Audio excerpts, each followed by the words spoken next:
Garati YouTube channel. Tonight, we've got an action-packed show for you. We've got lots of stuff we're going to be talking about tonight. And before we do, I want to introduce my co-host tonight. That would be Mr. Jim from OSR Garage. Hey, Jim, how are you? What's up, people?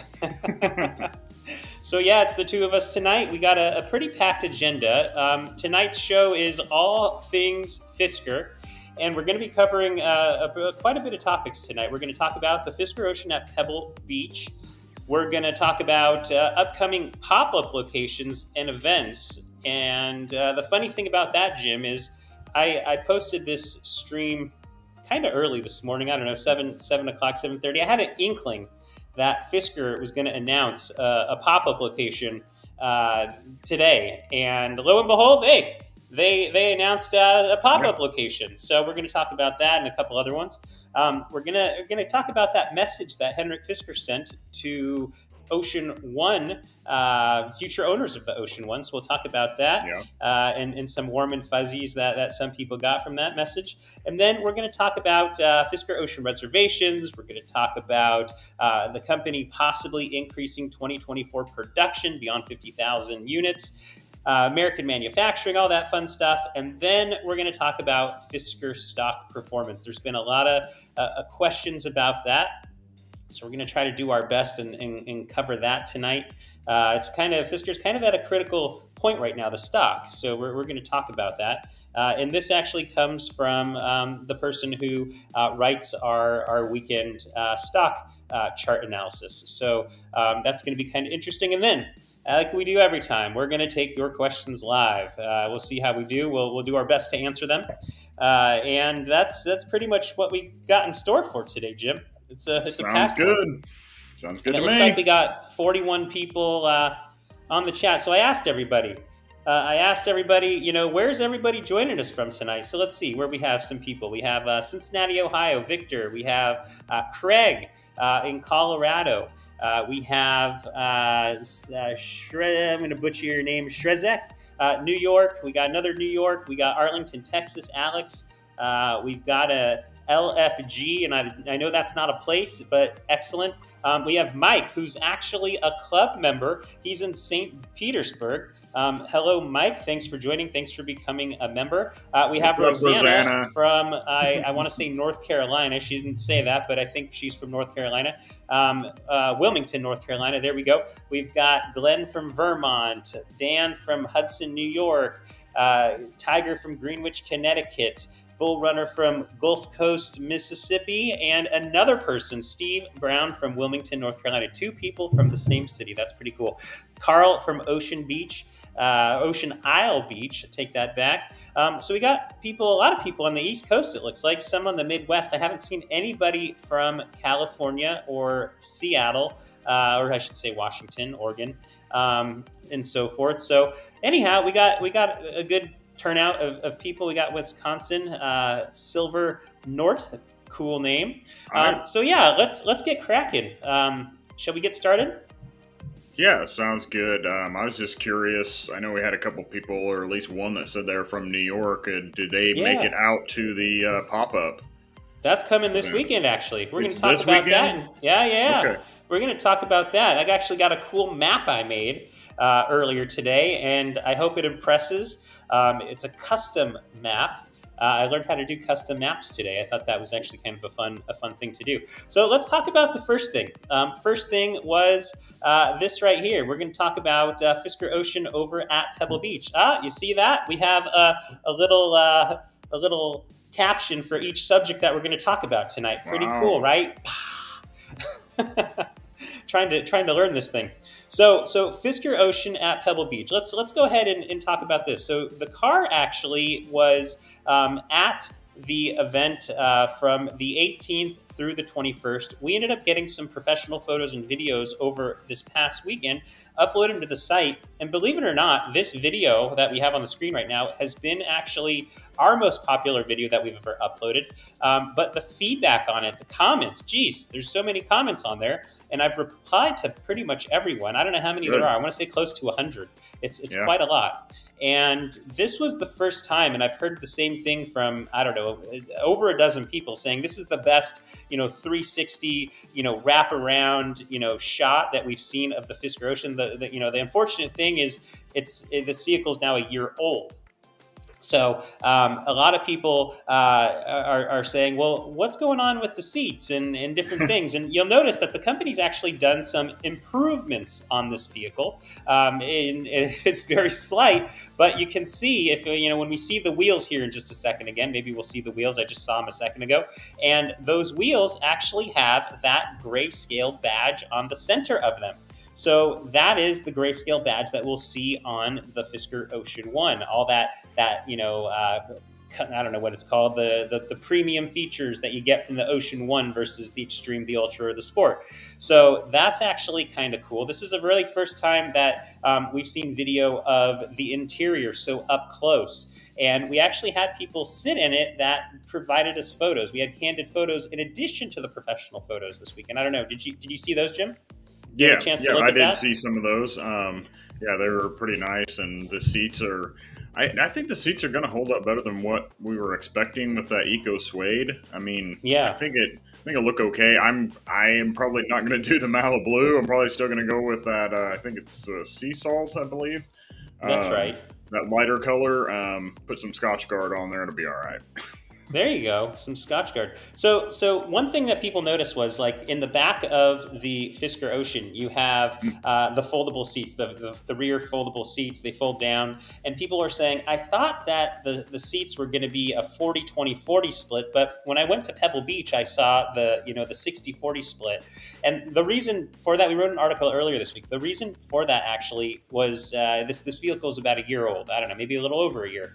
And you can see right there, look at the wheels. You have the little grayscale badge right there, the Fisker badge. So that's a new feature on the older vehicle. And there's those floor mats. There's those sustainable floor mats that you can get as an accessory. So that was the first time I saw those up close in this video, and it actually says the word Ocean on it. So I thought that was actually kind of cool. But that car got so dirty from that event. There's so much bark and dirt on those floor mats.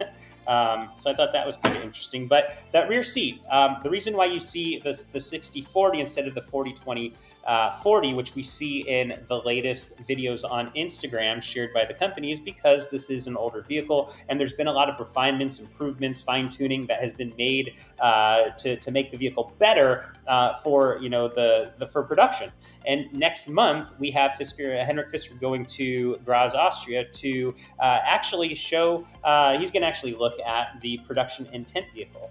So we're going to see, like, that production intent vehicle will be like the nearest thing to what we're going to see in production come November 17th. But you can see some of it's very fine craftsmanship, but this is a prototype. Could have been potentially a hand-built prototype. So there's going to be a lot of refinements to the interior. You can see once again right there the rear seat and that 60-40 split. So anyhow, I just wanted to call that out if people were wondering. What do you got, Jim? I believe that I also saw in some other, not this car, but some other video of Henrik that had a divider for that back part to cover up your stuff, and there's nothing was on Instagram, on that I think. Yeah, that was on Instagram. That was like someone had a name for it. I can't remember. So if somebody knows the name of that, it's like that shelf that covers up the back. It's like so that was a really nice feature, and it was retractable. Yeah. That was actually really sweet. Another thing that I was going to bring up was earlier, and I think it was probably a month or so ago, I was getting a lot of comments or people asking about the headroom in the car. And I think either in one of your articles that I read or I saw someone talk about it being there and being in the car, said they were like 6'2", and they still had like 2 or 3 inches above their head the front and the back. So shouldn't have any problem. Those candid photos that we posted, I think it was Friday or Saturday. I think Friday. Those actually were from one of our readers who is 6'1". And he said he had, 3 inches above his head. I'm 5'10". He's at 6'1", so that's going to give me a lot of space, a lot of room. And then Henrik Mm. posted, I want to say yesterday or the day before, probably 2 days ago. He said, great turnout, lots of positive feedback. People love the design. They love the room, the space within the vehicle, and especially for people who are tall or big, they also liked the vehicle. So a lot of same type of feedback from different places. So that's really nice. But yeah, I love the interior. I'm still not sold on Malibu. I think I'm going with that eco leather, the black eco leather. I think that to me is going to be the cleanest option, something that I'm going to, not regret down the Yeah, road. I've thought Fabric. about that. I've thought about that, but I kind of like having a lighter interior. So There you go. now, if it was a combination of getting the black leather seats with like the lighter, dash and stuff that like Sea Salt has, I would be, that would be great. That would be a perfect combination. Yeah. But if that's not going to be the option, it's going to be like black on black, then we'll probably go with the Sea Salt. We Yeah. like having a lighter, airier feel in the car. Yeah, we're gonna have to wait till October to see what that configurator Yeah. has. My guess is if you choose Sea Salt or Malibu or Black Abyss, you're kind of going with that theme throughout the Right. car. I don't think you're going to be mixing and matching, dashboard and side panels and all sorts of door side panels, all that stuff like that. Right there, perfect timing for that video. Um, so that's Pebble Beach. That's what we have there. I check the feed here. We did a poll, and I don't see the poll anymore, but we asked people, hey, what are you planning to get? Are you planning to get a Fisker Ocean 1, a Fisker Extreme, Ultra, or Sport? I don't know where that poll went, but it was in there just a second ago. Now it's gone. So hopefully people had a chance to see that. I clearly didn't. But we did ask that at the very beginning. So anyhow, let's move on. So that's Pebble Beach. Great event, lots of feedback. One thing that was answered at that event that we'll bring up, we did an article about this earlier in the week, was that Henrik Fisker said that Big Sur Blue doesn't need paint protection film or PPF. There was a follower of his on Instagram that asked about that. And he said because it's OEM paint, it should be fine. We reached out to the company to get more feedback on that. We want to learn about what their plans are for taking care of matte paint. There's going to be not only Big Sur Blue but Stealth Green in 2023, and we want to know, are there care instructions? So we reached out to the company to get that. In addition, if they have some additional feedback on the PPF, that paint protection film, that would be great. And if we get that, we'll share it. We'll post it on the site, do a video. But let's roll on. Let's go to the next thing, Jim. Let's talk about upcoming pop-up locations. Oh, look at that. Boom. Again, upcoming pop-up locations and events. How do you like that? It's freaking awesome. It is, right? I've got that. That's like my agenda. I got like my agenda down there, and each of them have a little thing tonight. So trying something a little different, a little more structured. So check this out. So we got this cool map. I made this map earlier today, and hopefully you guys like.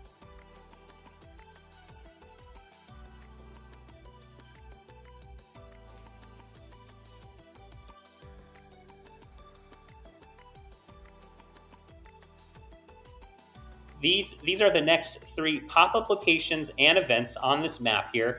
You can end up seeing the Fisker Ocean in 3 areas. We have it down in San Diego, coming up on the 9th and 10th over at the Fully Charged Live. So that's an event that I'm going to go to. I'm going to, actually going to bring the family to the event. So it's going to be a family event for us. And we're going to check out the Fisker Ocean. We're going to walk the floor, the floor room or showroom, whatever it's called, the convention center down in San Diego, and see what other electric vehicles are there, take some photos and videos. But we're mainly going to focus on the Fisker Ocean. We'll probably be there for a long time and doing lots and lots of details. So if there's something you want to see specifically on whatever prototype is there, post in the comments of shoot us an email, go to somewhere, post somewhere in the comments.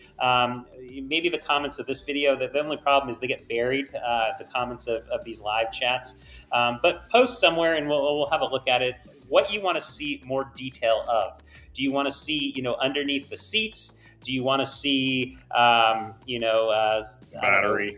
battery? If there is, if we can see that underneath the body of the vehicle, I don't know. Let us know what you want to see. We'll take photos. We'll take videos. We'll try to do something different than what most people do that go to these events. What do you think we should take photos and videos of, Jim, over at San Diego's Fully Charged Live? The frunk. Oh, the frunk. We don't have a frunk though. We have it's totally closed, so that wouldn't be fun. You know what we should try to take a picture of? I know somebody on the Fisker Audi forums a long time ago had a joke, and they're like, "Where does the windshield washer fluid go?" Right. Like maybe we can try to hunt that little thing if it's on the prototype. It probably is on the prototype, so maybe we can hunt that down. But I'm going to take so many photos and videos of this thing. Hopefully they come out well or good. So San Diego Fully Charged, September 10th and 11th. If you are going to go to that, raise your hand. Here we go. We're going to throw some new emojis up. We got new emojis for club members. We have the face right there. We have the thumbs up. We have, the rock thing. We got our cowbell, fist bumping, lightning. We have a tire peeling out, and then we have a flat tire. So those are some new emojis you can use if you are a club member. I've seen at least one club member through here. So anyhow, we'll see more of those hopefully. Under the seats, sounds good. Under the seats, take photos of under the seats. Any storage in there? Excellent. We will do that. We saw a picture of them pulling out that tray. I don't know if that's going to be there. Yeah, I don't think that's in these prototypes. I've seen the dash. I haven't seen that. So maybe it's sealed up, or maybe that's just been like a later, one of the latest improvements. But that would be really cool to see kind of what that is. But I don't expect to have a new prototype over in San Diego. Now we have two other pop-up locations or events. The next one, the most current one, or the one that's coming up next, will be New York City. So Fisker actually said in a press release last week, as actually Thursday of last week, they said they're making their East Coast debut. They're going to be headed to New York for the very first time. They said beachgoers in the Hamptons and Brooklynites in the city should keep an eye out for the Blue Planet Fisker Ocean test vehicle in and around the area from August 26th through 28th. And we know that the company is going to actually be in Domino Park, which is in Brooklyn, on Sunday. I think the times are on our site. There actually happens, I was like, why did they choose Domino Park? I think they're just trying to find events that they could go to.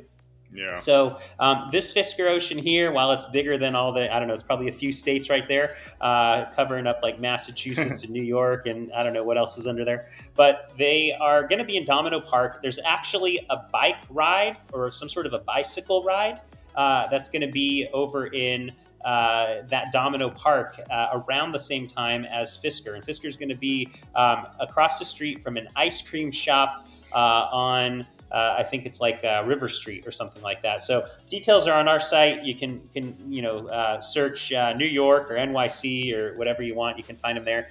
And then we have Frankfurt and Cologne, Germany. That's the new one. So when I published this stream and wrote the article this morning, I did have an inkling that there was going to be another pop-up location. So that was our on our list to talk about. And this is the new one. This is going to be, let's see here. When are they going to be there? They're going to be there in Germany, in Frankfurt, at what is actually a really beautiful mall. It's called Maisel. It is modern architecture. It's got tons of glass. I Googled it. I was like, what is Maisel? And it's a beautiful mall, lots of glass, modern architecture, like I mentioned. But Fisker's going to be there between September 7th through 14th in Frankfurt at that mall. We put a link to our site on how to get there, the directions that should be still on the homepage if you're at all interested. If you live in Germany, you're probably not watching this right now because it's way too late. But the company didn't announce when they're going to Cologne, Germany, probably after this this pop-up event at the mall. So check that out if you're there. If you're watching a recording of this and you're in Germany, by all means, if you go to the event, share some photos because it's supposed to be a really cool mall. And I'd love to see the Fisker Ocean there, and we can feature them on the site like we do anytime somebody shares photos with us or video.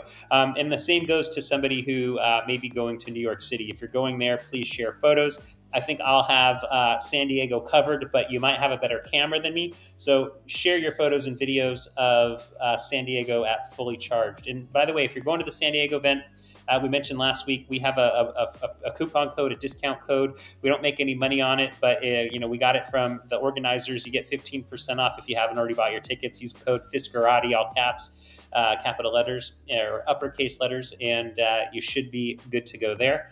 So that's all we have. Do you have any thoughts, Jim, on this beautiful map that I made? It looks great, and it'll look better when you put one in Chicago. Oh yeah, that will be neat, won't it? That will be pretty cool when the Fisker Ocean ends up in Chicago. Maybe they'll be on like Navy Pier or something. Wouldn't that be a kind of a cool place to be? That would be pretty cool. I can't think of the name of it, but there's a really yummy pizza restaurant. They have Chicago deep dish pizza. I can't think of the name of it, but it's like a chain. Giordano's. That's it. That's it. Yeah. Yes. Oh, it was so good. So good. They have good pizza. It's expensive, but it's really good. It was so expensive. Yeah, it was super expensive.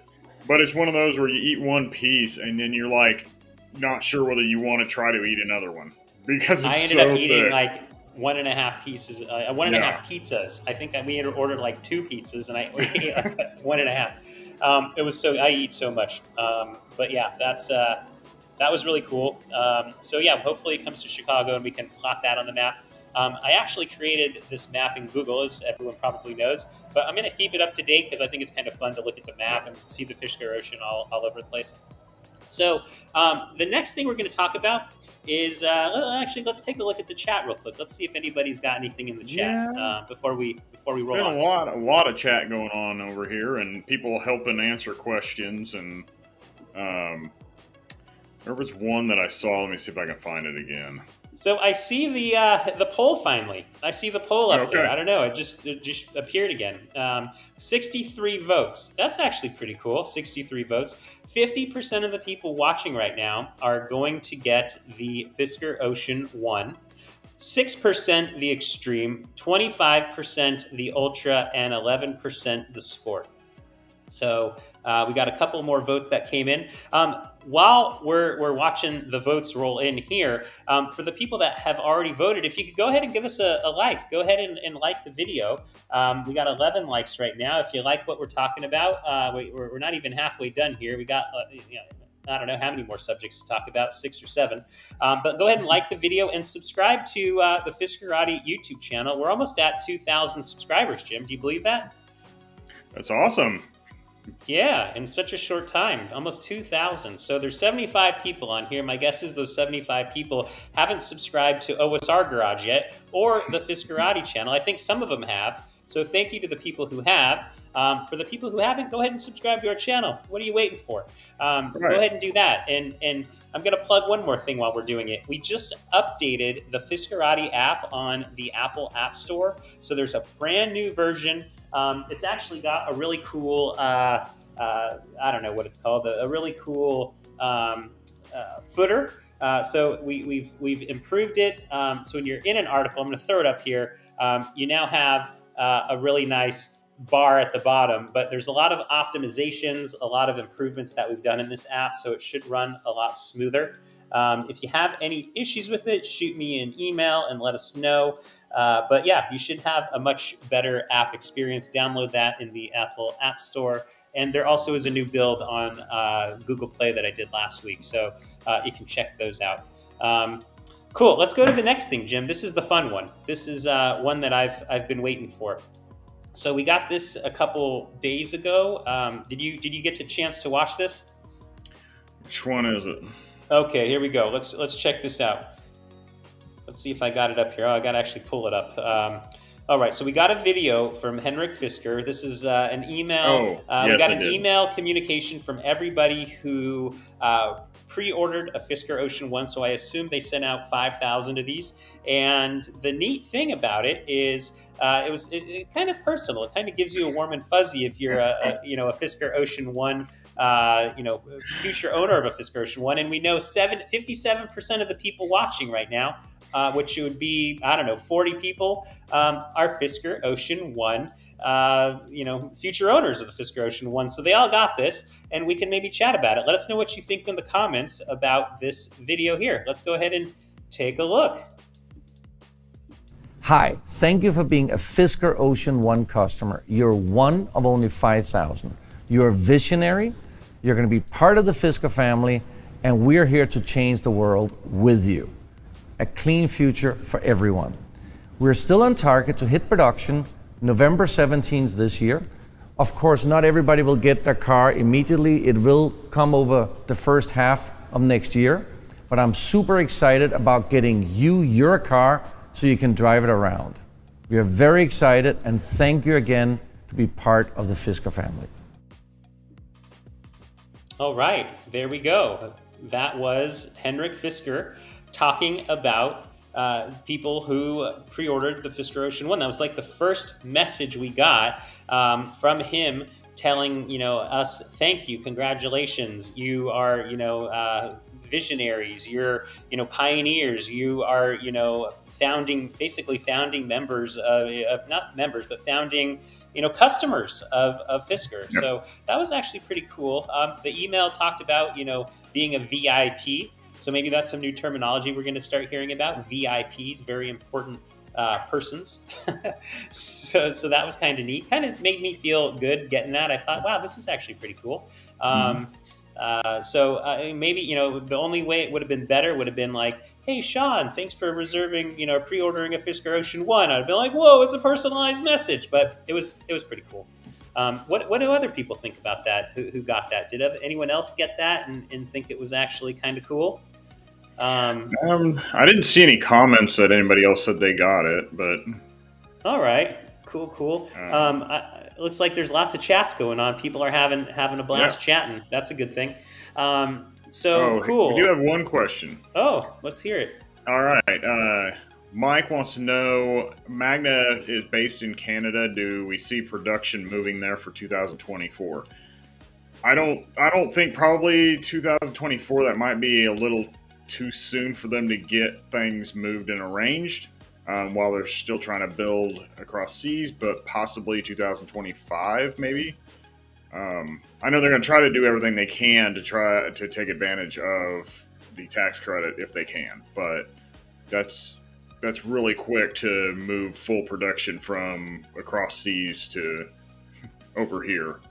To me, it seems like really fast. And if there's a factory available, that makes it a little bit easier transition. But if they're looking at having to build one, you're looking probably 2 to 3 years before production comes out of that. Yeah, and we're going to talk a little bit about that in just a minute. We're going to talk about, and actually I'll bump that one up. We can talk about that right now. So let's jump over to possible increase in 2024 production and American manufacturing. So there was a press release that came out on Thursday. I want to say it was Thursday of last week, 10 o'clock at night, somewhere thereabouts. And maybe it was Wednesday. I don't know, Wednesday or Thursday of last week. And the company said that they're possibly looking to increase production beyond the 50,000 units they can make in Austria over at the Magna factory. And I thought, wow, 50,000 units, that's a lot. I remember reading something a while back, 45, 50,000, but it was, the press release said 50,000 units. That's what they're planning to do in 2023, which is really good. And the company's trying to find a way to work with their suppliers, with Magna, to find a way to increase production in 2024. They didn't give a number, they being Fisker, they didn't give a number of how many vehicles they're looking to expand to, but they're looking at it. It sounds like it's a real possibility. And then they threw in their American manufacturing. They're considering American manufacturing. And the reason they're doing all this is because they said enthusiasm is high. Those were the actual words they used. Enthusiasm was high.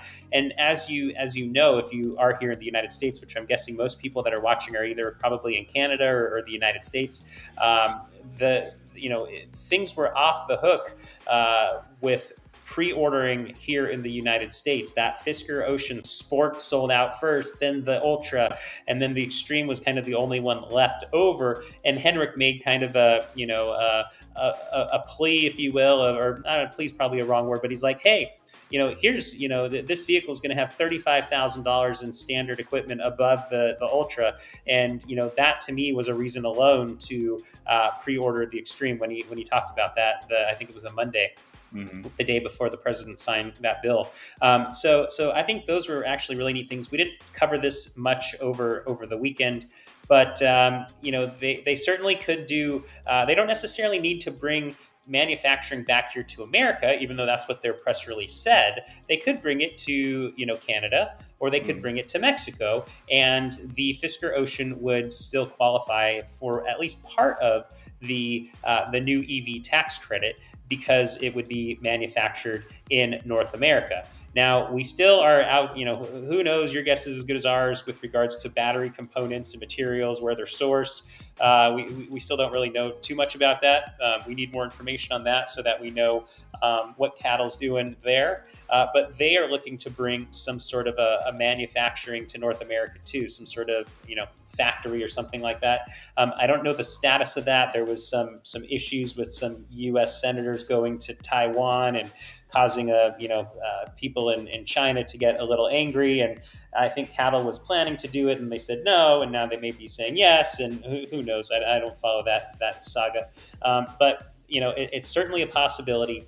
And it's to me, it's exciting. It's the company's looking out for the future, looking out for their customers, and more details to follow, I suppose. Yeah.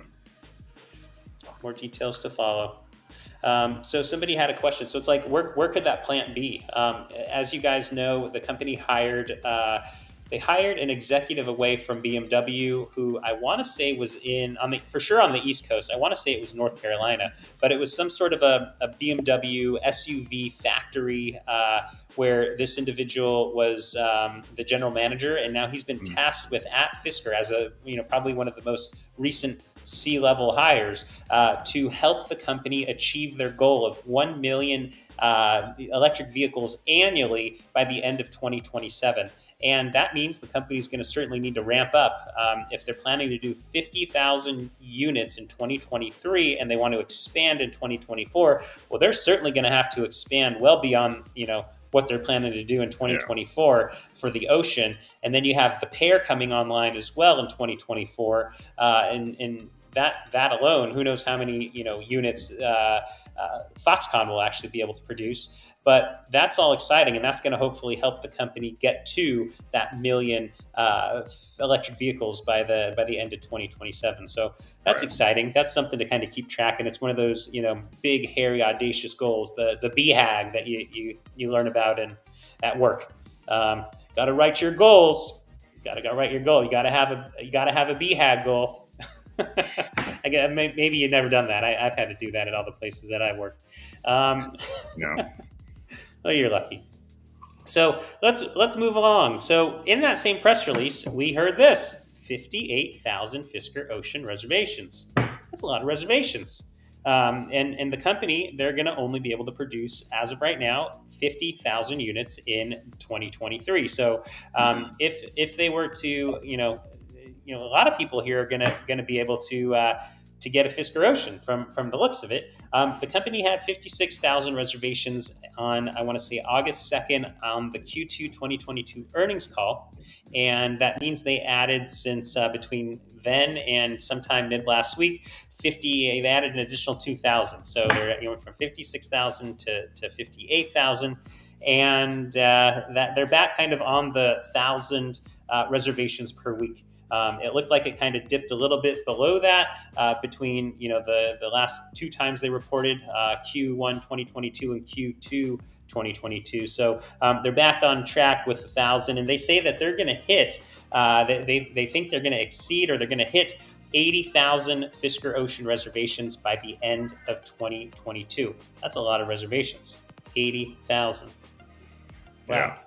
Yeah, and they'll have vehicles rolling off the assembly line at the end of the year. So as those vehicles get on the road, people are going to get excited and be like, "What's that? I want that!" And hopefully we do get those 80,000 reservations. That would be quite awesome. That'll be another 22,000. Wow, that's a lot. Yeah, I think they're going to jump up whenever they actually start hitting the road, and especially if when they start doing a lot more of these pop-ups and people start actually being able to get there and see them and look at it. I think then the reservations are really going to start piling up. The problem is they may. The bad thing is they may not, since they have said that for the U.S. So I don't know how well that's going to go over and bring in more reservations. So we'll just have to see how that goes. Yeah, we'll have to check that one out. But I think that's what's going to actually propel Fisker's stock price, is seeing the actual vehicles on the road. So reservations are good. A lot of people have taken reservations. A lot of people, being a lot of companies, I should have said, have taken reservations. The rubber meets the road when you start manufacturing, and when we see vehicles on the road, that's when I think the stock is going to actually start to outperform. And that's actually what we're going to talk about right now. So we're going to talk about Fisker's stock price. And as of today, the stock, I believe the stock closed around $8.50 something cents. Let me get an accurate quote here. $8.55, up 2 cents, or 0.23%. Now I'm going to share my screen, and I'm going to pull up a stock chart. And the stock chart I'm going to pull up here is from K-Invest, and this is our go-to person who actually does all of our stock charting that we publish over the weekend. And as you can see, the actual chart, you have basically it's like the last three months or so of chart, and you can end up seeing different support lines. And basically, what our stock chart analyst, if you want to call him that, he's a professional trader, but he does this more for himself, and he kind of shares it with us to publish, and I think it's super useful. But basically, the line in the sand for this particular stock chart is around 795. Like that's like kind of like the last low zone, or the last, major support level, if you will, before the stock totally breaks down. Stock's trading at $8.55 a share right now. He says if we can hold the lows, then we're going to see the stock go above 10. He believes the stock's going to go up above $10 a share. We don't know when the stock is going to go up above $10 a share, but he certainly thinks the stock's going to hold the lows. And hopefully we don't have to test the lows. The stock market as a whole has been pretty, I would say, volatile over the last 3 days, as people are starting to. If you watch CNBC, and I catch CNBC occasionally, but they started with their fear mongering around recession. We're in a recession. We're going to have a recession here in the United States, and that's putting people on edge. And we had a sell off earlier. I don't know. We had a sell off. I want to say on was it Friday or Monday? The stock market was down. NASDAQ was down like 2% change. I think it was Friday. And then the market has been kind of all over the place the last couple of days as well.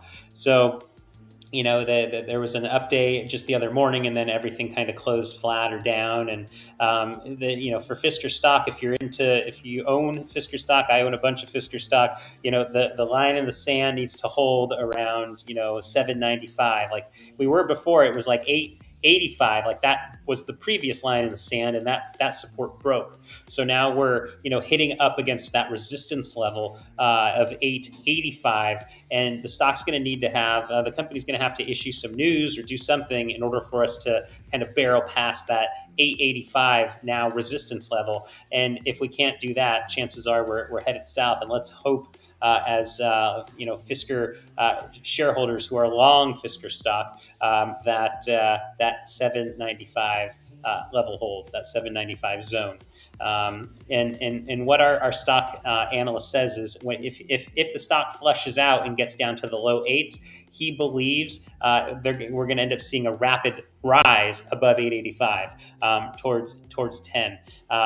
That's a possibility. It's not a guarantee. But if we break that 795 level, if we go below 8, chances are we're going to test 795. If the stock closes the day below that level, then all bets are off, and chances are we see a lower low, which would totally suck. But it is what it is. You just got to invest for the long term. That's typically what investments usually are for, especially in the stock market, unless you're a day trader, which we're not day traders. So anyhow, I just wanted to throw that up there. A lot of people ask about stock charts. There might be questions, or maybe there isn't. Someone's asking what's everyone's cost basis. My cost basis for most, I would say, my last purchase was $10 a share. I also have stock that I purchased at $9.25 a share. So both of my positions are below where the stock is trading now, above where the stock is trading now. But yeah, that's basically all I have for stocks. Do you have anything you want to add, Jim, about stocks and Fisker in particular? When it goes up, it's good. When it goes down, it's bad. That is so true. When it goes up, it's good. When it goes down, it's bad, as long as you're long the stock. If you're short the stock, it's the exact opposite, right? And we actually talked about this weekend. It was actually funny. So Henrik Fisker last week called out short sellers. He called them shorties, and he gave a few catalysts that are going to happen for the stock. And I thought that was actually kind of funny. The company actually posted too, the company being Fisker, on their Instagram reels or stories. I think it's stories. They ended up taking a picture of what appeared to be Adam Aron, the CEO of AMC Entertainment. And they didn't have any caption. It was just a photo of him and somebody he was with. It could have been his wife, his sister, who knows who it is. But he was standing next to the Fisker Ocean, and he's very well known for going after short sellers and people that were trying to destroy AMC. And he's created an amazing following, very similar to what Henrik Fisker has. Henrik Fisker has a really big following on social media. Adam Aron probably has a much bigger following. I think he's got over 200,000 followers on Twitter, but I think he only is on Twitter, whereas Henrik Fisker is kind of across various platforms. But I thought that was interesting. I'm not trying to tie the two companies together because there's nothing there, but there certainly could be something. I know. This is just an idea, but AMC Entertainment, they have some streaming product, and it might be pretty cool actually to have some sort of an AMC Entertainment streaming app like you would Netflix or Disney Plus. Now, we saw the Fisker UI, a test, of it that Henrik ended up sharing on Instagram a few weeks ago, maybe a month ago. And there was a lot of different apps we saw, but one of them wasn't AMC. But that might be kind of interesting. If he owns an Ocean, maybe he ends up reaching out to the company and says, hey, let's do a deal. Let's do something. Let's get AMC Entertainment, our stream service, onto the Fisker Ocean, device. So there's an idea for somebody. If somebody's in business development, there you go. So that's basically all I have. So we're doing this quick tonight. We're doing this under an hour, and we leave 15 minutes for your questions live. So if you guys have questions, go ahead and post them now. Jim and I will do our best. I'm going to actually head over to the Fiskerati site and pull up the article. I don't think there's any questions in the comments there, but I'm going to have a quick look.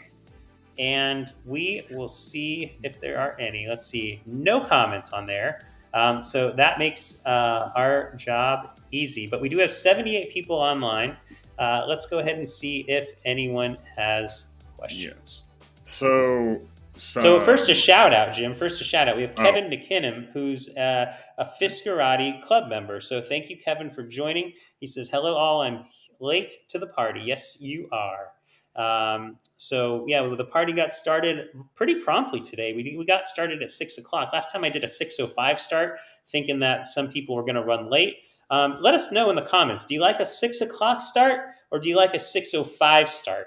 I should actually do a poll of that. I'm going to run a poll real quick. I'm going to say, what time should we start this show? We're going to go 6 o'clock p.m. PST, or it's just Pacific, or we're going to say 6:05, and we'll see what people think. Let's ask the community here.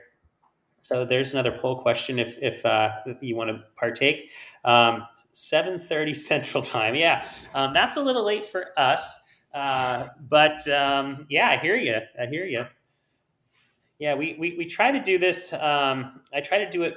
We have a really early dinner on these nights over here, and I think Jim usually eats after, don't you, Jim? Yeah, usually. Whew, and that's late. He's in the Midwest, so he's at like 8:47. So that's we're trying to do it in an hour, kind of see how things go. But we love hanging out with everybody. Everyone always has such lively discussion. It's quite cool to see. And most of the time, you're talking about something completely different than we're talking about, which is always kind of funny. Let's see here. I'm going through the top, and I'm going to head on down and see if I see anything. So earlier there was kind of a conversation that I think it was Trey was wanting to know about the Ocean to home, powering your home with it. Got it. So we've had this brought up before. It will be available. You also can do vehicle to vehicle and vehicle to load. So you can power whatever you need to. Now the home part of it is going to consist of a lot more equipment that will need to be put in. And I think someone had kind of given you a number, which was just about right, somewhere in that 3,500 to 5,000 price range for the equipment and installation. So I know somebody had made a comment about doing a video on that, and I've thought about doing it, but I still might. But if you're really interested in that, look up State of Charge with Tom Malogny. He does an entire video on how that is going to be set up. He has a Ford Lightning, and he's got the equipment. He talks about it, and when they come to install, he is going to show a video of exactly how they install all of that. So if you're not subscribed to him, I would subscribe to him if you're wanting to know anything about charging and chargers, and he has tons of information on that type of stuff. So cool. What was the next one? There was another one. So someone has one. What kind of chipset do we think is driving the infotainment? That's a great question. I don't think we it's just purely a guess. We don't really know. So your guess is as good as ours. I recall there being some sort of partnership with Foxconn and Sharp. I think it was Sharp who was actually going to make the displays for Fisker. So I'm not sure what Sharp uses. I think it was Sharp, but don't hold me to that. And someone can confirm in the chat. But I don't know what they use for their chipsets. I'm sure that would be, if it is Sharp. I think it is Sharp. But if it is Sharp, I'm sure we can Google and find out who are their suppliers for their displays, and that would probably give you a good guess. Where was it? Brandon McDaniel asked about the charging speed on the Ocean, and the best that we know right now is it said up to 250 plus. So we've talked about this a few different times where we believe that it is on a 400 volt system, which would mean that it's going to max out at around 200 kilowatt charging. So and the only way that they're going to get into that 250 and above range is if they go to an 800 volt architecture. So that's going to, so we're not real sure on that exactly. But I don't know if you've seen my video on, it was why you should reserve a Fisker Ocean. Pop over to my channel, OSR Garage. You can go and look at that video, and there's several other videos regarding over-the-air updates that will be coming at later and things like that. So you might want to check that out. That should give you all your numbers and information that you may need. And then while you're over there, check out Jim's video on the Phi Pilot that he did yesterday. So check that out. That's actually been quite a hit, that video. It has. So, it's doing really well. Check that out. That is one that we posted on the site yesterday. And that might answer some questions you have there. And that was pretty good. We do have a question here. Terry B, you guys think FSR, Fisker, shared Fisker stock, pumps in November? Well, I was talking to Jim the other day, or we were talking to somebody in the comments of one of his videos, maybe it was that Phi Pilot video, about the stock price and kind of why it's flat, why it's down, etc. And I think it's kind of a show me story now. And that's there's a lot of companies like that. People are waiting for the company to deliver. People are waiting for the company to get vehicles, off the assembly line onto the road into customers' hands at scale. So those are the catalysts that are actually going to, in my opinion, move the stock up. It's show me. It's like the stock's trading more or less with the market, and a lot of the past I don't know what, maybe the last few weeks, few months, the stock gets a lot of pops in the morning. People excited, they buy the stock, and then it kind of sells off throughout the day and ends flat, ends up a little. Also, the stock, obviously, with the market is opening down, the stock usually starts down and then it kind of works its way back. So it's kind of in a trading range right now, as we saw on that chart. And if you go to our site and you go to the investor section and stock charts, you can actually get the latest chart from Sunday. The stock's definitely stuck in a trading range, and it's got resistance points and support levels, and it just keeps bouncing back and forth. And one of these times it's going to break either of them and go the direction that either we want it to go or not the direction we want it to go. But that's kind of where we're at. But the company certainly has a lot of catalysts coming up. Not only do we see the Fisker Ocean on the road before that, we're I should say, it's probably before that. We'll have the Experience Center opening in Los Angeles at the Grove. That'll be a catalyst. That'll get people excited. That's in November sometime. And then we have test drives from journalists and analysts and people like that. So that'll be another catalyst for the stock. But all those things make it real. People want to see, they want to see the company deliver. Right now, the company is the stock is trading based on how well the company's executing, and they're executing extremely well. So if they don't do something that they're supposed to do as we get closer and closer to start of production, then the stock may go down. But on the other side, on the other hand, one hand it could go down, on the other hand it could go up if they hit on some of these major milestones. So I'm obviously in the camp where I believe the company is going to hit these milestones. And that's why I am long the stock. But, your guess is as good as mine, whether they do or they don't. I believe they will. And that's, the bet that I've made. So that's all I have to say on the stock on that question about will it go up in November. It's a wait and see. Let's see how the company does. Let's see if they can deliver. So they are having a conversation again about the 20 and 22-inch wheels again and range and stuff. And somebody had made the comment, and we've heard this before, that the 340 and 350 mile ranges on the Extreme and the Ultra are with the 20-inch wheels. Going up to the 22s, and you're looking at maybe 10 miles, possibly 20 at most, but I think it's going to be more closer to around 10 mile less, just because you're not really increasing the size and travel distance of the tire, because you're going to a bigger wheel for appearance, but the tire will stay the same size as the other one because it'll just be a narrower profile.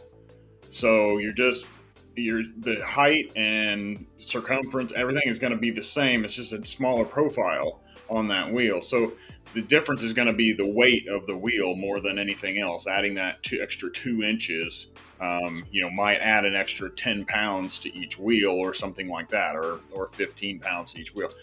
I don't know exactly, but that's where you end up losing some of that range. Yeah, I heard. So, I think somebody. I think it was maybe Henrik Fisker ended up mentioning about 20 miles of range loss potentially with the 22s versus the 20 inch wheels.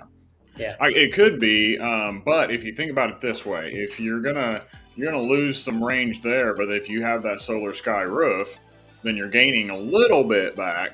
So it may not quite hit you quite as bad as 20. But the Ultras, you might lose 20, but it's kind of a guessing game until you actually get in there and do some testing and find out for sure, which I plan to do. I won't have 20 inch wheels to put on it, but if I run the 22 inch test on there, and then we compare it to what they have estimated their range at with the 20s, we'll find out about how much you lose there. Good question. All right, what else do we got here? Something like Sentry Mode. Somebody mentioned Sentry Mode. We heard that last week, I think it was, you brought this up, Jim. There is going to be some sort of a Fisker car alarm, a Fisker version of what Tesla has is Sentry Mode, and it's basically like a modern age, state of the art car alarm, because there's 12 sensors on the vehicle, at least the Fisker Ocean, and 5 cameras. So you have four, 2 on each side, so 4 total, 2 on each side, 1 in the front, and then you got all these sensors. So there's a lot of stuff the company can do with regards to security for the vehicle, but it's another wait and see. Well, what are they going to do? Who knows? And one thing's for certain: with over-the-air updates, they'll be able to improve upon it over time. So the company will end up rolling out maybe a V1, and then there's probably some product manager that's working just on the Fisker car alarm, and they'll keep iterating, making it better, minor improvements until they, come up with some major development, and then they'll roll, a major release out. But they'll incrementally improve it over time, and we'll end up with a state-of-the-art car alarm at some point. And it might start off as a state-of-the-art car alarm, but chances are it's going to be improved upon over a long period of time. That'd be my guess. Yeah. But that's neat. It's another cool feature that we get. Yeah. That's a funny question. Someone says, "What brand of beer y'all drink?" That's kind of funny. I actually don't drink at all, but every now and again, maybe champagne for a celebration, but very rarely. Yeah, I don't drink either. There you go. So neither of us. So maybe other people in the chat. Let's see here. So Rosanna asked, why offer the 22s then? It's just for basically aesthetics and appearance. They look nice. Sometimes it makes the tire and makes everything seem that it look like it's bigger and fill out the wheel well better, even though it's actually not. The rim is bigger, but the tire height and size are the same. That way your speedometer stays the same. They don't have to change anything. It's just makes the appearance look better, look cleaner, and make it look more filled out. Yeah, and we actually have, I'll throw up a picture kind of for fun here. Let me share my screen. We end up having a photo of the Fisker Ocean over in Pebble Beach, and here you go.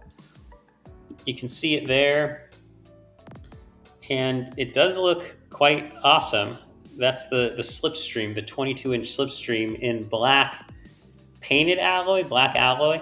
I'm guessing it's painted. I don't think they make actually pure black alloy, but you got the carbon fiber inserts there. It looks really cool. Let me see if I can zoom in here. Boom, there we go. And That actually looks really nice. So you have that grayscale badge on that particular. So those obviously pop out. I would have to imagine, as I think we've Yeah. seen the Fisker Ocean logo in some photos with the sunset looking design. So that's quite nice. That's what's going to be on the Fisker Ocean 1. I actually like that. I wasn't a big fan of the Slipstream. I've chosen the Air Glider for my Fisker Ocean 1. But the more I look at it, like I think the black alloy looks a lot better for me than the silver alloy. I think that looks really nice with the black carbon fiber inserts or the gray flecks of carbon fiber. I think the black looks really nice. But if I were to ding the wheels, and I know Fisker mentioned at the Mobile World Congress that there's going to be something. He talked about him hating scratching his wheels, and there's going to be something to prevent that from happening. Maybe those sensors, maybe those cameras, things like that. Yeah, that will be used for the car. It's part of the F5 Pilot. It actually says it when I was doing my research. It actually said that it has. See if I can get the exact words here. Let me find it. Dun, dun, dun. It was the park. It was the park assist with Get Wheel Guard. Get Wheel Guard. Interesting. So I wonder if the car will gently apply the brakes or slam the brakes if you're about to smash the wheels into a curb or something that would scratch them. That'll be interesting. That's something I certainly won't test.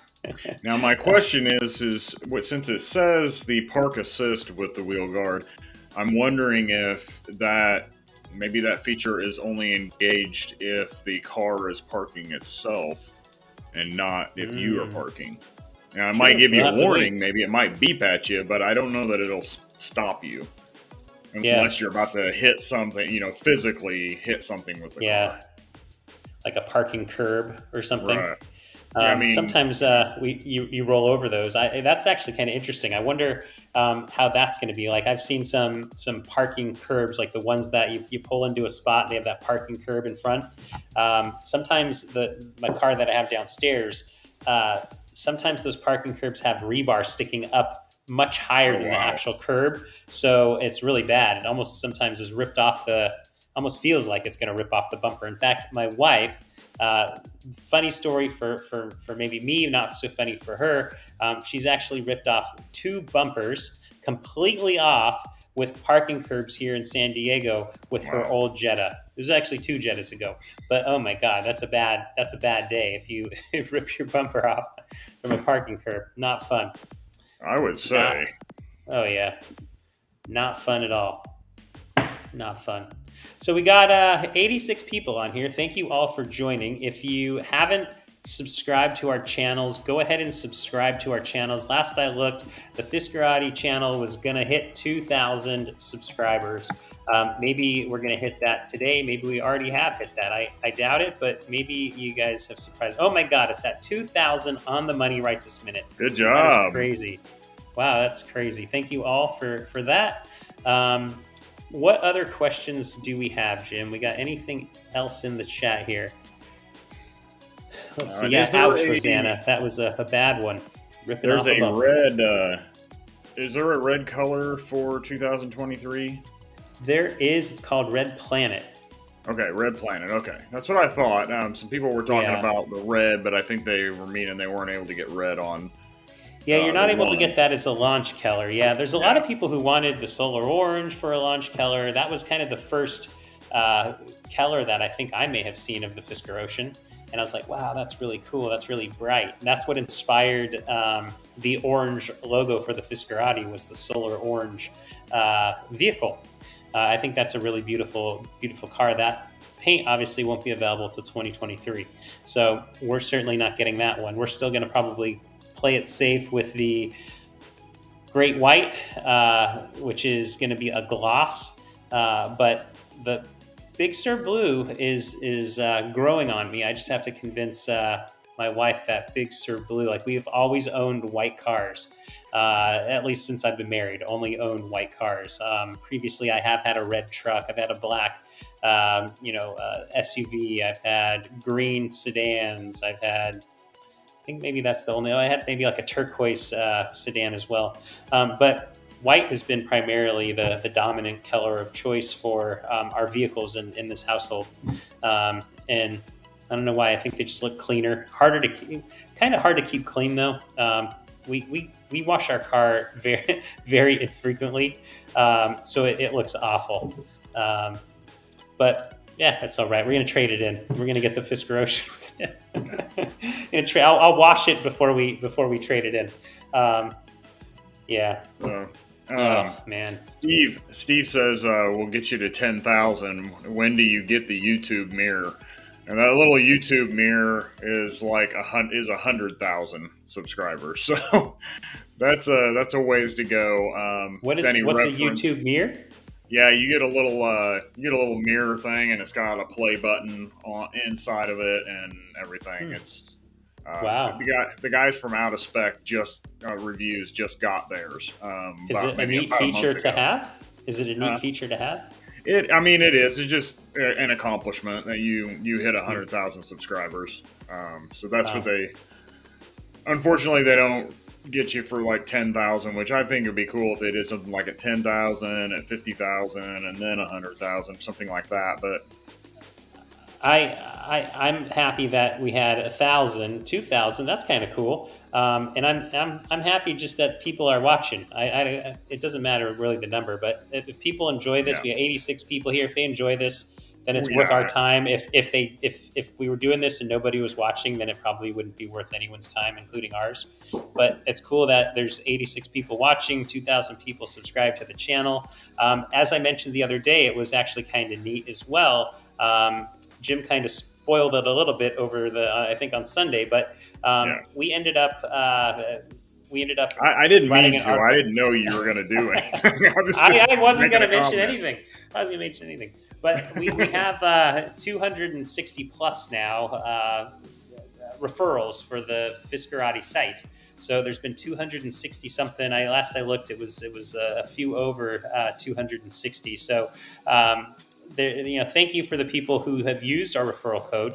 Now, I told the story as to why we ended up using it. I wanted to actually do a review on the Fisker clothing, the stuff that's in the store, because it actually is made with sustainable materials. And believe it or not, this shirt I'm wearing, these white shirts that I have like 20 of in my drawer, they actually are made with recyclable water bottles, but they're not soft. It's soft, but it's not soft. They're comfortable to wear, and the thread, the fabric has somehow they wove recycled water bottles into it. So the same goes with the t-shirts that are on the Fisker site. And I thought, okay, Fisker has a sustainable interior. It's going to use reclaimed fishing nets, and it's going to use recycled water bottles and different sustainable materials. And I thought, okay, maybe I'll reach out to the company, see if they'll send me some shirts and hats and water bottles, stuff that's made with recyclable materials, reclaimed materials. And I thought I'll do a review on them. I'll try to make a connection between the actual clothing and the stuff in the store to the interior. Well, I never heard back from the company, and I really wanted to do that story. So I thought, okay, I'm going to end up, the only way I can do it is by playing the referral game, because I'm not going to drop, $40 on a t-shirt. To me, that's a lot of money for a t-shirt. So when this shirt here is like a $285, right? It's like, the Hanes, tagless. That's the best, the tagless part. Oh, I love that. Right. And the Fisker shirt was also tagless, which was actually kind of cool. But I was like, I'd love to do this, but since Fisker's not going to respond to my email, I'm going to go ahead and throw the referral code on the site. And I put it at the very bottom of every article. So if people are reading the article and they find it of value, they could end up, reserving a Fisker Ocean using our referral code. And we don't say, we don't plug it. We just have it there. If people use it, they use it. So 262 people have used it, I think, or maybe I said 260. I don't know what it was. It's gone up, a few over the past day or so. I think it was like 268. I thought I saw. Yeah, 260 or 262. I can't remember what it was, but it's gone up now from whenever I published that article. And thank you for the people that did that. That allowed me to get the shirt, the hat, the sweatshirt, the water bottle. And yesterday was the day that I thought, okay, Fisker just announced their 58,000 reservations. I'll go ahead and say, hey, this is how many referrals we had. And then I told our members, I said, should I remove it from the site or should I keep it? And they said, no, you're doing a good job marketing for Fisker. Keep it. They need all the help they can get. So I said, okay, I'll go ahead and keep it on the site, and we'll see what it does. And maybe, we ended up giving some recommendations to improve the program, since we've only been doing the sharing our referral code for less than 60 days. I thought, okay, well, we have, some experience with it, not a lot. Some people have been doing this for over 2 years. But I gave a ton of feedback, and if there is a product manager working on that, if they want to chat, happy to chat with them. But I gave a lot of detailed feedback, including like a 17-minute video that I posted yesterday, I think, with my thoughts, my running commentary. I pulled the shirt and the sweatshirt and showed how high quality they were. And they're really good quality. That sweatshirt is so thick. That sweatshirt's nuts. I think I got my sweatshirt like right before you did, I think. And I told you, I was like, this thing is heavy. I mean, it weighed, I think I opened up that package. I was like, what is in this? Because this thing, it weighs like 15 pounds.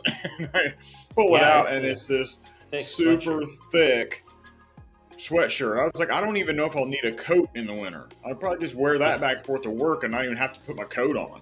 I mean, it was thick. So thick.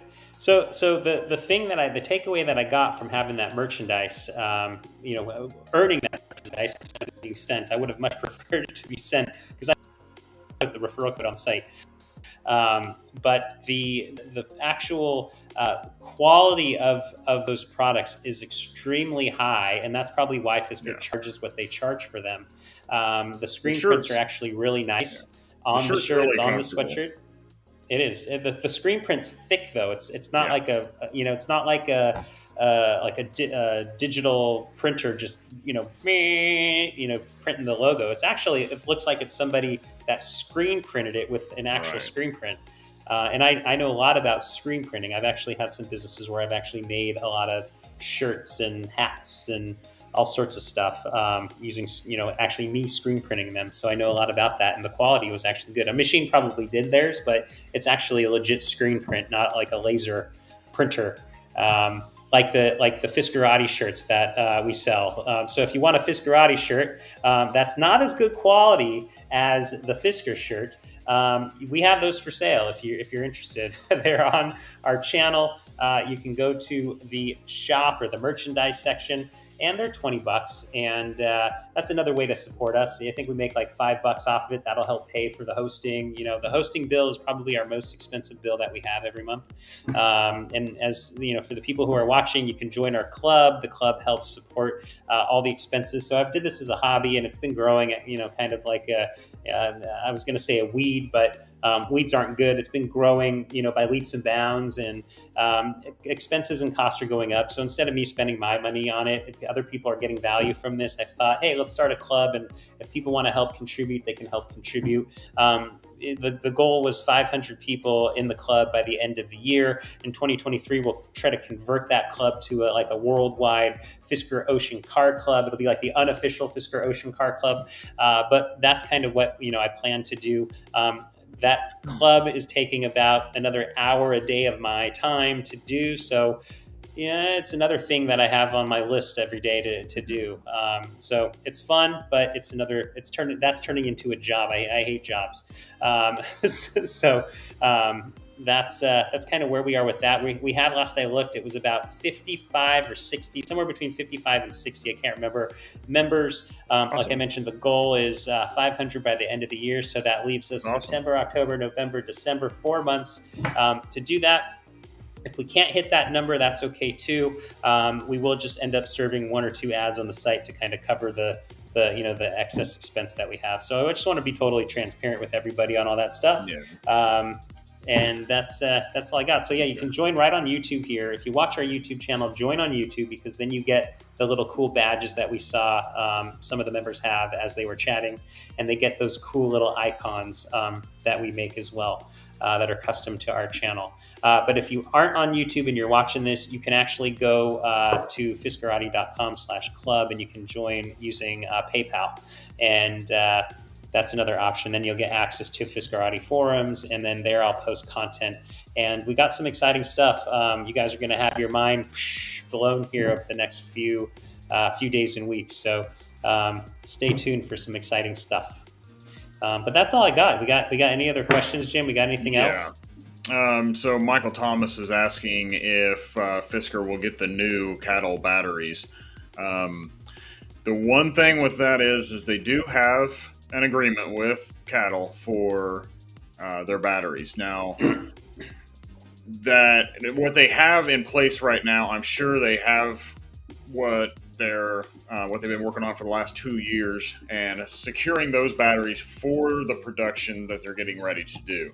Now, any new technology that cattle's coming out with, I'm not real sure what they're going to do with this tax credit coming out, and a whole change of batteries has to be done. So it depends on whether they're looking at this tax credit and planning on trying to agree to what needs to be done to be able to produce these and get you guys that tax credit.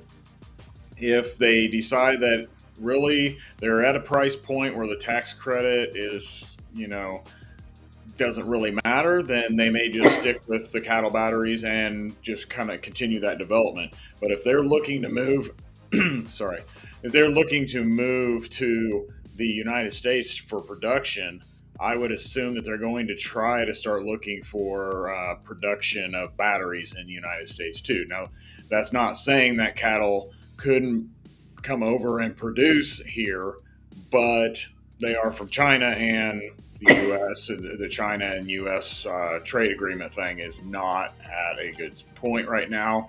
China can't even bring their cars over here right now. So until they actually break through that process, we probably won't see any batteries coming from there either. So my guess is that after their immediate conjunction that they have and deal they have with cattle, I'm sure that they are probably already looking for other producers of batteries in the United States or North America.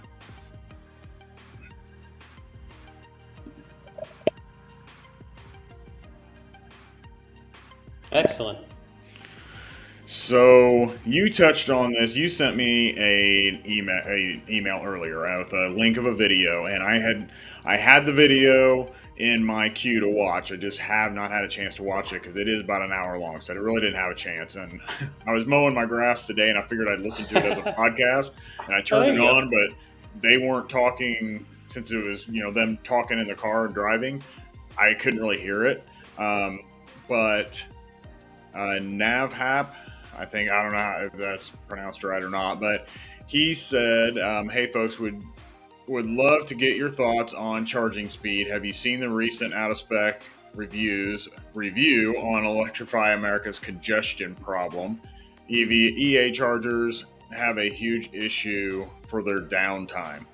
No, and that's the video I think I may have been talking about that it really depends on where you're at. I mean, I haven't had any problems with the Electrify America chargers that we go to on a regular basis. That's kind of in our paths, going to Chicago, going to St. Louis, and that type of stuff. We haven't had any issues with downtime or any of them being down. I think maybe one was down one time, but the next time I got there, it was back up. So I don't know. I have had where some of them had the thermal limiting during the winter when the cables were all cold and everything. They don't run exactly as fast as they could. So other than that, I haven't had that issue, but it just kind of depends, I think, where you're at in the country and how active they are or being used.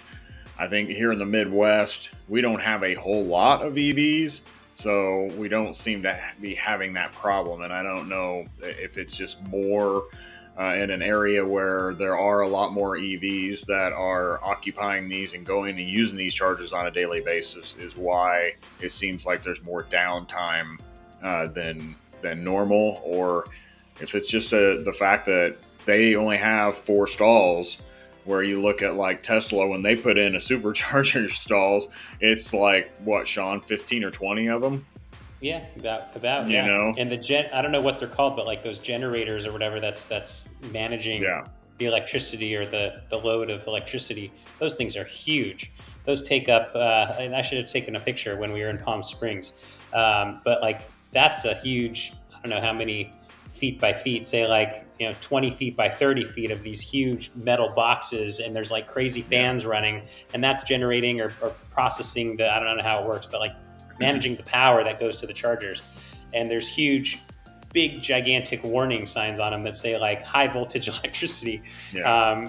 So, and they're out in the middle of the open, like anyone could just walk over there and start jumping on them and playing on them. Not that they would, but yeah, it's quite impressive to see them. And then with Palm Springs being so hot, it's surprising that these big, I don't know if they're not chargers, but like generators or junction boxes or whatever they are, they constantly have the fan going. So it's like you have 113 degree weather, and these things are already running hot for the electricity. It's surprising that there's never a meltdown. It's quite crazy. I'll take a picture next time I'm out there. It's quite impressive. Do that. One thing that I did hear about Tesla chargers, and I don't know, I know they've got different versions, but I don't know if it's on this like I think their latest one is version 3, I believe. I don't know if they're the same way, but they said something about when the stalls are in there, if you're using off of this one and you're pulling the 250 kilowatts or whatever your max is that you pull, but if somebody hooks into the one next to you, it's like they're tethered, so then you both only get like 125 or whatever. It splits off. It like I haven't heard that. I've heard that. I'm not sure how that works, but like the EA ones, they're not working with each other. They're their own. So if you're hooking into that one, you're getting full power from that one. You're getting full power from the other one. But I don't know what interesting. I just heard that about the Teslas. It was they were like paired together. That's interesting. So we had one question here, if I still have it. It said, and we mentioned this a little earlier, did they say anything about matte finish care at Pebble Beach?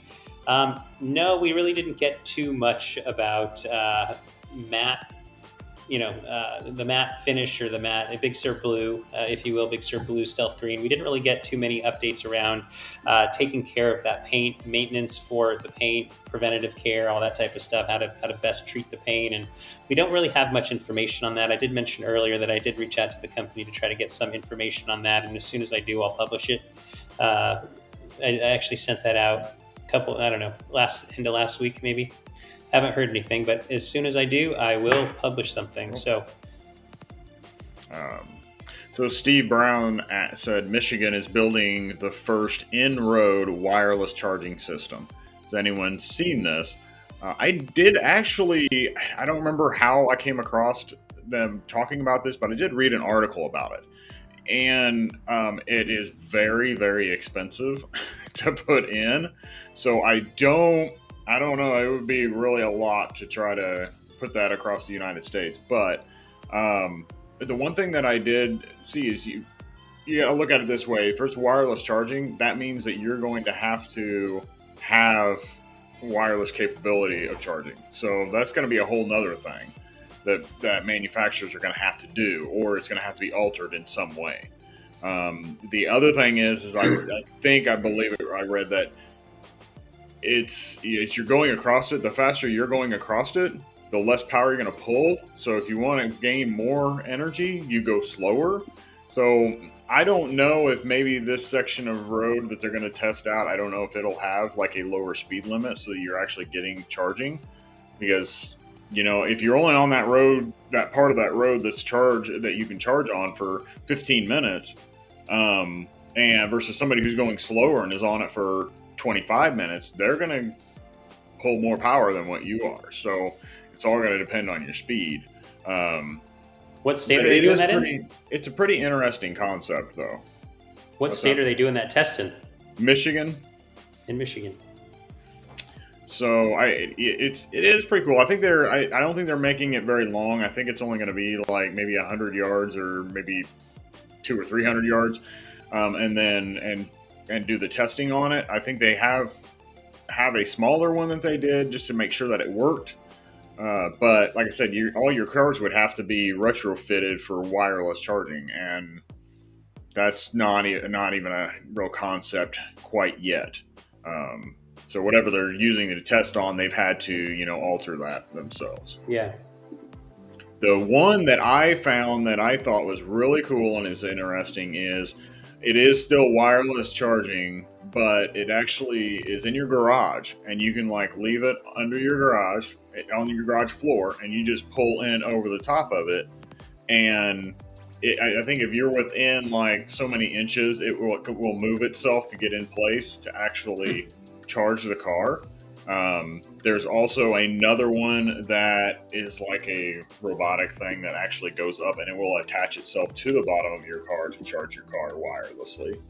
So there's a few little different things out there. I like that version better, just to pull in and pull over the top of it, and it just start charging my car instead of having to go and plug it in. But all that's like concept stuff that they're working on. Yeah. So we got a question about, it says, any word when the Fisker lounges on the West Coast will be opening and proposed locations? So we did an article about this a couple weeks ago, and we all know that the first location on the West Coast is going to end up being the Grove in Los Angeles, Beverly Hills, Los Angeles, somewhere thereabouts. And the next location that we're going to get will be actually in Europe, and that'll be over in Munich, the Marienplatz, which I guess two blocks off of that. So those are the two Fisker lounges or experience centers that we're going to end up seeing. The Los Angeles one, they said, is going to be 2 floors. And we did an article, as I mentioned, a couple weeks ago. And if you go to our site and type in lounge, you go to the search box, type lounge, you'll find that article. So check that out. It actually, we ended up pulling from the original investor presentation from July of 2020, I think it was. And it actually laid out in that original investor presentation all the locations that the company, or at least maybe the starting locations that they wanted to have experience centers. And we listed all 10 of them down on in that article with a description of what the company envisioned in July of 2020 that what the experience center is going to be. And there was talk in the investor presentation about virtual reality, augmented reality, being able to do virtual tours of the factory. There's some really cool stuff in there. So if you haven't checked out that article, that'd probably be worth a fun read for you. Mm-hmm. But yeah, November is the date that we're looking at for Los Angeles, and you bet yourself we're going to end up being up there. That's only about a 2 hours drive to Beverly Hills area from here. So we'll certainly go up there and check that out. Maybe we'll actually get a hotel and go a couple times and at the beginning. Who knows? Maybe it's worth that. Yeah, maybe. Maybe. Who knows? I wonder if it's going to end up being by reservation or something at the beginning. Like you got to have a special, special code. You got to say the password at the door in order to get it. Like a speakeasy. Yeah. So Kevin asked about all the components and parts needed for making the 5001s in place, and hope the supply chain issue won't be in the way. I think I remember. I think it was about 2-3 months ago, Henrik came out and basically was assuring everyone that they have gotten the supply chain issues all taken care of, and everything was lined out to make sure that they had what they were going to. He actually posted a video on Instagram, or Fisker, the company, posted a video on Instagram when they were just after they went to the last visit to Graz, Austria. And in the video, there's like words that come on the screen as Henrik's standing behind the Fisker Ocean looking at the rear glass. And he actually talks about the parts. And I can't remember the exact words he said, but it was something, paraphrased. It was something like, we just got all these parts in a couple months ago, or something to what Jim said. And this, basically they have all the parts ready. And this was like the first prototype where they had all the parts in to make it. And that's what we saw on that visit to Graz, Austria. And as you see all the people walking, all the video of the Fisker team walking, they get to check out, all the Oceans that are built with these parts. And the company captioned that on the screen on a particular video. It's still on their Instagram, so you can go check that one out. Or I think it's still on there. Last I looked, could have been an Instagram story, possibly. Yeah, and Anthony Ross said no chance for Matrix headlights, which I don't know. I haven't heard anything about the headlights that Fisker is using, but I do believe that I did hear that Matrix headlights are approved for the U.S. now. I think that just got approved this past summer or early this spring that they can do that. So it's possible they could have Matrix headlights. Maybe that's the reason they haven't talked about the headlights in it at all. So because they weren't sure what they were going to use, and maybe they will do the Matrix. That'd be pretty neat. Yeah, there's going to be a lot of surprises, it sounds like, in that Fisker Ocean prototype that we just saw. There was some surprises, like that tray in the front. I don't know what that's for. I don't know if I'd use it, but we'll have to wait and see. I think they said possibly for the passenger to put their laptop on. Oh. We don't really bring our laptop in the car too often, but maybe we'll start. Yeah. We'll start doing these shows from the car. That'd be kind of fun, wouldn't it? Let's see here. Somebody asked what the Matrix headlights are. Honestly, I haven't dug into exactly what all they do, but I know they are used in a lot of European and Chinese headlights, and they can actually do multiple different things. They can project the lights in front of you. If you are turning, they can turn on a light in the direction you're turning. One of the ones that I saw was in another car was that while you're driving down the road, if it senses a pedestrian or something off to the side of the road, or a bicyclist or something like that, it can actually light up that bicyclist so that you can actually see them. It'll just put a spotlight on them so you can see them easily.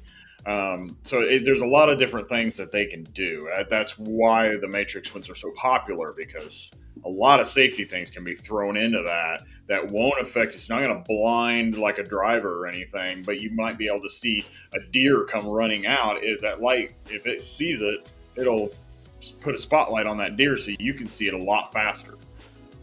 So that's cool. It's a pretty cool thing. I'm going to dig into the Matrix lights a little more because I'd like to see everything that they can do. And you can bet if Magna can, if they're going to let them put it on there and it's not, it's a cost-effective thing, then they'll have them out there, because Magna has a lot of lighting and stuff that they've been working on. Even lights that are like in the hatch. Like, instead of the lights actually being like outside, they're actually inside of the hatch, and it can do a whole light up display thing through the hatch and through the paint. It's like crazy. You could actually not have a Fisker logo. You could just not see a Fisker logo on the back of the car. But then when you turn the lights on at night, then all of a sudden a Fisker logo pop up in the middle of the tailgate. So it's really cool what Magna's been working on. They have a lot of stuff, a lot of cool things. So speaking of Magna, on Friday night, I'm going to do another show at, I think, the same time, 6 p.m. Pacific time, with Matt from Tesla Tips. We're going to chat about Magna and actually a specific vehicle that they have in development called the Arc Fox Alpha. Oh, yeah. And it's actually pretty cool. And it actually has some of very similar parts on it that the Fisker Ocean will have. So we're going to actually spend the time that night going through, comparison photos and videos of, here's the Magna Arc Fox Alpha, and here's the Fisker Ocean. What are the resemblances of the two? Looking at the front end, are there anything? Is there anything interesting? Is there anything interesting with the lights and the rear of the vehicle? So we're going to kind of spend an hour maybe going through that. That's Friday night, 6 o'clock. I'll post a video probably Thursday. I guess, Jesus, week's already going by fast. Thursday night or maybe Friday morning, and I'll do an article to remind people. But that's going to be a show that we do on Friday. Who knows what the turnout's going to be? does anybody on here, for whoever's left on here, 81 people, does that sound like an interesting topic to you? Talking about the Magna vehicle, and maybe it's it's maybe one of their test vehicles that they showcase all of their parts on and stuff like that. As you probably all know, they're the world's fourth largest parts supplier in the world, so they make all the parts for all these companies. Yep, it's pretty awesome what Magna can do, and I know I keep bringing up out of spec, but they have a relationship with Magna, and they've been to their facility and seen some of the drive motors and stuff that they've done. They have GMC heavy duty trucks that they have put their electric drive motors on that can tow 20,000, 25,000 pounds. And the drive systems that they use, like we talked about the torque vectoring, the smart traction that Fisker has, they've got Magna's technology put onto this this giant freaking heavy duty truck, and they're out there doing donuts and sliding sideways in the snow and the ice, and it just corrects just like you're driving on the road. It's just amazing to see some of the videos that they've done, and I have seen the Arc Fox. That was pretty cool. It's a nice looking little car, and they've done some driving and stuff in it, but they haven't really talked exactly about what's in it. But I figured that a lot of these drive motors of the stuff that they're talking about, and the Arc Fox probably does have the similar electric drive motors that Fisker will be using, or the same ones that Fisker will be using. Yeah, so that's Friday.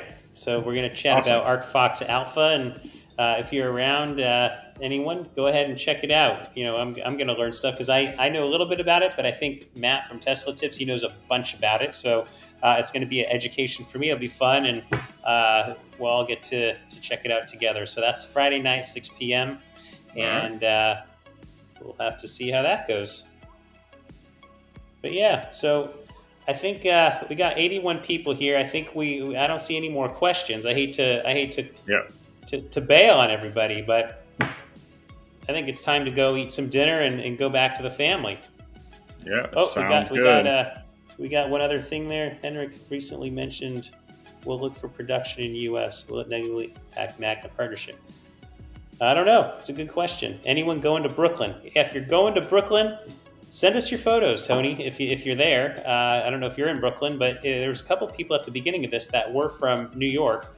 So if you are in New York and you do go to that event, send us your candid photos. We'll publish them online. That's always fun. Those actually are always a hit. People love seeing photos of the Fisker Ocean in different cities. I find it a blast, and so do everybody else. So, and those are the easiest articles to write, Jim. The articles that are just photos. I write a couple paragraphs and post a bunch of photos, and it gives me a break for the day. Yeah, and same with these. Yeah, and you don't have to wait for me to get a video done. Oh, your videos are great. Those are easy articles to write too, introducing your videos. So more videos, the better. So cool, everybody. Well, someone has one other question. When will leasing start? End of 2023 is what we heard. That's the latest we heard from, I want to say it was the Deutsche Bank conference a couple months ago. More details then. So, I would assume, everybody. I was going to say, I would assume it's because the Sport is supposed to be released at the end, and that's the only one that they've really talked about the numbers for the leasing. So that's right, $379 a month. Probably why they're saying the end of 2023.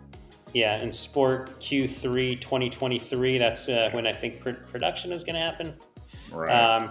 So yeah, that's for the people that are still watching. Thank you very much. We've had a pleasure chatting with you tonight. Yep. Please subscribe to our channel if you haven't already done so. It takes you just a second to subscribe. So thank you if you already have. Thank you if you plan to do so, and like this video so that it's recommended to other people that like the Fisker Ocean and Fisker in general. So that's all I got for you. Have a good night, and we will chat with you again soon.